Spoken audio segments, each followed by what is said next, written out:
ভিডিওটা যদি সার্চ না করেই আপনার সামনে এসে থাকে, তবে দিন বদলের ডাক এসে গিয়েছে।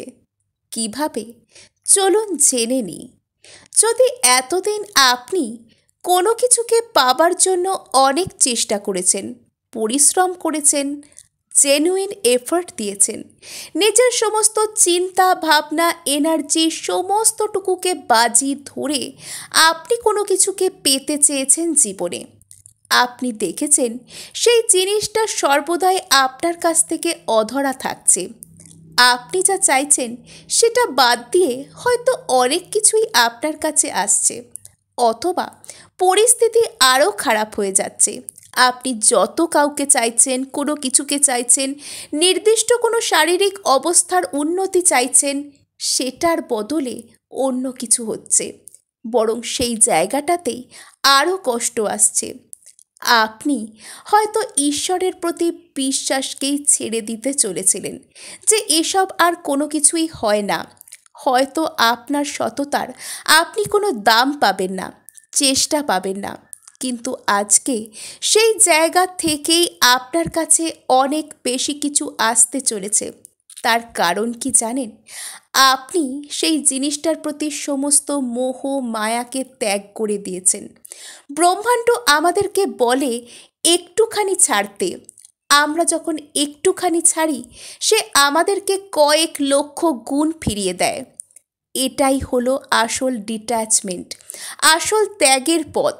ত্যাগের অর্থ নিজের সমস্ত ভালো লাগা, ভালোবাসা, সুখ, স্বাচ্ছন্দ্য সমস্ত কিছুকে ত্যাগ করা নয়, কিন্তু কোনো কিছুর প্রতি যখন আমাদের অস্বাস্থ্যকর যে অ্যাটাচমেন্ট, অস্বাস্থ্যকর জুড়ে থাকা, অবসেসিভ থিঙ্কিং যখন কোনো কিছুর সাথে আমাদের জুড়ে যায়, তখন সেই জায়গায় আমাদের মধ্যে থেকে যত পজিটিভ এনার্জি আছে সেটার থেকেও বেশি আমাদের মধ্যে যত নেগেটিভ এনার্জি আছে সেটার প্রতি যেতে শুরু করে। আর আমরা সেটাকে যত বেশি আঁকড়ে ধরতে চাই, তত বেশি আমাদের মধ্যে বিভিন্ন রকম নেগেটিভ চিন্তাভাবনা আসে। ওই জিনিসটা যদি না পাই, তবে আমার সাথে কি হবে? আমি বাঁচব কী করে? কোনো নির্দিষ্ট মানুষকে ছাড়া আমার অস্তিত্ব কোথায়? কোনো নির্দিষ্ট জিনিস না পেলে বা ওই অবস্থাটার মধ্যে না গেলে আমার কি হবে? এই যে কি হবে আর না হলে, এই দুটো শব্দই আপনার সমস্ত পজিটিভ এনার্জিকে নেগেটিভ বানিয়ে দেয়। আর সেই নেগেটিভ এনার্জি নিয়ে আপনি যখন কোনো কিছুকে আঁকড়ে ধরতে যান, সেই জিনিসটা আপনার কাছে আসার বদলে আরও দূরে চলে যায়। আপনি ঈশ্বরকে প্রার্থনা করেন, তার কাছে কাঁদেন, আপনি ইউনিভার্সের কাছে নানান রকম অ্যাফার্মেশন বলেন, প্রার্থনা করেন, অনেক কিছু করেন, কিন্তু তবুও আপনার মনে হয় সেই জিনিসটা আপনার থেকে দূরে চলে যাচ্ছে। তাহলে কি ঈশ্বরের কাছে প্রার্থনার কোনো মূল্য নেই? কোনো কিছু চাওয়াই কি ভুল? নিজের মতন করে বাঁচতে চাওয়াটাও কি অপরাধ? না, এই কোনো কিছুই অপরাধ নয়। ঈশ্বর আপনার সমস্ত কিছু শুনছেন, আপনার প্রত্যেকটা চোখের জলের দাম উনি হিসেব রাখছেন। আপনার সব কিছু নেগেটিভ কথা, আপনার সব কিছু পজিটিভ কথা উনি শুনছেন। ব্রহ্মাণ্ড এটাও লক্ষ্য রাখছে আপনি নিজের মধ্যে কোনো পরিস্থিতি থেকে কতটা পজিটিভিটিকে নিতে পারছেন, আর কতটা নেগেটিভিটিকে নিজের মধ্যে জমিয়ে রেখেছেন, বা কতটা নেগেটিভিটিকে আপনি বাইরে এমিট করে দিয়েছেন। এই সব কিছুই কাউন্ট করা হচ্ছে। যে জিতবে, যে বুঝতে পারবে আমি শুধুমাত্র সব কিছুর থেকে পজিটিভিটিকে নিজের দিকে টেনে নেব, না, আমার লক্ষ্য কোনো নির্দিষ্ট বস্তু, ব্যক্তি বা অবস্থাকে পাওয়া নয়। আমার লক্ষ্য হলো পারফেকশন, আমার লক্ষ্য হলো শান্তি, আমার লক্ষ্য হলো প্রকৃত সুখ। আমি কারোর সত্তার পিছনে দৌড়বো না, আমি নিজের আত্মার কথাকে শোনার চেষ্টা করব। অন্যের সত্তাকে চেজ করার থেকে বেটার হলো নিজের আত্মাকে চেনার চেষ্টা করা। আপনার ভেতরকার যে ট্রু ফিলিংস, আপনার ইনহেরেন্ট নেচার, আপনি জন্মগতভাবে আনন্দময়, আমাদের প্রত্যেকটা আত্মা জন্মগতভাবে আনন্দময়। আমরা প্রত্যেকেই কিন্তু শান্তি, আনন্দ, সুখের দিকে দৌড়ে চলেছি। কিন্তু আমাদের মধ্যে যখন কোনো কিছুকে নিয়ে নেগেটিভ থিঙ্কিংয়ের জন্ম হয়, যখন আশপাশের কোনো মানুষের কথাবার্তা শুনে আমাদের মধ্যে লিমিটিং বিলিফ সিস্টেম চলে আসে, যখন কারুর কোনো সমালোচনা আমরা নিজের মধ্যে গ্রহণ করে নিজেকেই নেগেটিভ সমালোচনা করতে শুরু করি, তখন আমরা নেগেটিভ হয়ে যাই।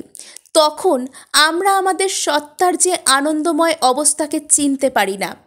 আমরা বাইরের দুনিয়ার চাপিয়ে দেয়া কোনো জিনিসের পিছনে দৌড়তে শুরু করি। আমাকে ওই জিনিসটাই পেতে হবে, আমাকে ওই মানুষটার সাথেই থাকতে হবে, আমি যদি এটা না পাই তবে আমার জীবনটা বৃথা হয়ে যাবে। এই সব কিছুর পিছনে আমরা চেজ করতে করতে আমাদের ভেতরকার আনন্দময় সত্তাকেই হারিয়ে ফেলি। আমরা যা নই আমরা জোর করে তাই হবার চেষ্টা করি। আমরা নিজের উপর যেন মনে হয় যে আমাদের এই শরীরের উপর আমরা কোনো কিছুর মুখোশকে পরে রেখেছি, আমরা কোনো অন্য পোশাককে চাপিয়ে রেখেছি, এটা মনে হয়। আমরা যা কিছু পাবার চেষ্টা করছি সেই সব কিছু আমাদেরকে হাতছানি দেয়, সামনে ডাকে, কিন্তু আমরা যখন সেটাকে ধরতে যাই আমরা দেখি যে সামনে কিচ্ছু নেই। কেননা আমরা নিজেদের উপর কাজ করিনি, আমরা পারফেকশনের দিকে যাইনি। আমরা শুধুমাত্র একটা ছোট্ট জিনিসকে পাবার জন্য চেষ্টা করেছি, আমরা শুধুমাত্র একটা ছোট্ট অবস্থাকে পাবার জন্য চেষ্টা করেছি, কিন্তু আমরা নিজের উপর কাজ করতে চাইনি। আমাদের আসল যোগ্যতাটা কোথায়? যখন আমরা আমাদের ভিতরের কথা, আমাদের আত্মার কথা শোনা বন্ধ করে দিই, আমাদের মধ্যে থাকা আসল সম্ভাবনাকে আমরা চিনতে পারি না, আমরা সত্যিগুলোকে দেখেও না দেখা করে দিই। আমাদের জন্য যে মানুষগুলো ভালো নয় আমরা সেই মানুষগুলোর কাছে যাবার চেষ্টা করি। যে মানুষগুলো জেনুইন, যে মানুষগুলো আমাদেরকে সঠিক পথ দেখাচ্ছেন, আমরা তাদের কথাগুলো বুঝতে পারি না। আমরা শুধুমাত্র বাইরের দুনিয়ার ঠাট ঠমক চমক এই সমস্ত কিছুকেই আমরা জীবনের ধ্রুব সত্য মনে করি, কিন্তু আমাদের ভিতর থেকে যে সত্য কথা বেরিয়ে আসছে সেটা আমরা শুনতে ভুলে যাই। আর এখানেই হয়ে যায় সবথেকে বড় গণ্ডগোল। আমাদের মধ্যে নেগেটিভ অ্যাটাচমেন্ট আসতে শুরু করে। একটা কোনো জিনিসকে আপনি যখন দেখলেন আপনি পাখির চোখ বানিয়ে নিলেন, এটা পেতেই হবে, খুব ভালো কথা। জীবনে অ্যাম্বিশন রয়েছে, লক্ষ্য রয়েছে। লক্ষ্য না থাকলে আপনি পরিশ্রম করবেন কিসের জন্য? আশা না থাকলে আপনি আগামী দিনের জন্য বাঁচবেন কিসের জন্য, তাই না? কিন্তু যখন আপনি এটা ভাববেন যে ওই জিনিসটাকে ছাড়া আমি বাঁচতে পারছি না, অমুককে ছাড়া আমার দিন কাটছে না, তমুক জিনিসটা ছাড়া আমি থাকবো কি করে, তখন আপনি নিজেকেই প্রশ্ন করছেন। আর সেই প্রশ্নগুলোর উত্তর আসছে নেগেটিভ ওয়েতে, নেগেটিভভাবে, যা আপনাকে নেগেটিভ এনার্জিতে ভরপুর করে দিচ্ছে, আপনার মধ্যে থেকে ঈশ্বরের প্রতি বিশ্বাসকে টলমলো করে দিচ্ছে। যখন কোনো কিছুর জন্য আপনি অতিরিক্ত পরিশ্রম করছেন, অতিরিক্ত এফার্ট দিচ্ছেন, এনার্জি কিছু নিজের মধ্যে না রেখে সবটুকু সেটাকে দিয়ে দিচ্ছেন, তখন সেই জিনিসটা আপনার কাছে আসছে না। আপনি ঈশ্বরের কাছে কেঁদে কেঁদে বলছেন, তুমি কি আদৌ আছো? তিনি আছেন। তিনি দেখছেন যে আপনি কেন নিজের কাছে যতটুকু আছে ততটুকুকে সেলিব্রেট করতে পারছেন না। নিজের মধ্যে এনার্জিকে কন্ট্রোল করার বা নিজের এনার্জি আমি কাউকে কতটা দেব সেই পর্যায়ে যাবার আসল যে টেকনিকটা সেটা কি জানেন? গ্র্যাটিটিউড আর সেলফ লাভ। কৃতজ্ঞতা থেকেই আপনার নিজের প্রতি সম্মান ও ভালোবাসা আসবে। আপনার কাছে আজকে যতটুকু রয়েছে, যতটুকু আপনি পেয়েছেন, আপনি যে কোনো কিছুকে পেতে হবে সেই চিন্তাটুকু করতে পেরেছেন, সেই চিন্তাটুকু কি সবাই করতে পারছেন? সেই এফার্টটুকু কি সবাই করতে পারছেন? এটুকুর জন্য যখন আপনি থ্যাঙ্কস দেবেন ইউনিভার্সকে, ঈশ্বরকে, বা আপনার কাছে যা আছে আপনি সেটার সাথে খুশি, আপনি আরও খুশি হতে চান, আপনি আস্তে আস্তে পারফেকশনের দিকে যাচ্ছেন, আপনি আস্তে আস্তে আরও খুশিকে নিজের জীবনের দিকে অ্যাটেন্ড করছেন। ঠিক আছে, আজকে এটা আসেনি, ঠিক আছে, আমি বেঁচে আছি এটাকে সারা, আমি ফাইন, কালকে আসবে। কালকে আসেনি তো কি হয়েছে, আমি আরও পারফেক্ট বানাবো নিজেকে, যাতে ওর থেকে আরও অনেক ভালো জিনিস আসে। আমাদের প্ল্যানের থেকে ঈশ্বরের প্ল্যান কিন্তু অনেক বেটার। আমরা বুঝতে পারছি না কখন কোন জিনিসটা কিভাবে আমাদের জীবনে আসবে, কিন্তু ঈশ্বর সেটা জানেন কখন, কেন, কিভাবে আমাদেরকে দিতে হবে। আর সেটা অ্যাকসেপ্ট করার জন্য অ্যাকসেপ্টেন্সের এনার্জিতে আসতে হবে। আজকে আপনি অ্যাকসেপ্টেন্সের এনার্জিতে আসতে শুরু করবেন, কিভাবে যতটুকু আপনার কাছে আছে তার জন্য আপনি থ্যাঙ্কস দেবেন। এই মুহূর্তে চোখ বন্ধ করে বলুন, এই মুহূর্তে যে আপনি এটুকুকে শুনতে পারছেন, আপনার কাছে আসছে, সেটার জন্য আপনি থ্যাঙ্কফুল, সেটার জন্য আপনি গ্রেটফুল। আপনি দেখবেন আপনি নিজেকে সম্মান করতে পারবেন, আপনি নিজেকে ভালোবাসতে পারবেন। আমরা যখন নিজেদেরকে ভালোবাসতে পারি, আমরা আমাদের আত্মার মধ্যে থাকা যে পরমাত্মা রয়েছে আমরা তাকেই অ্যাকচুয়ালি ভালোবাসছি।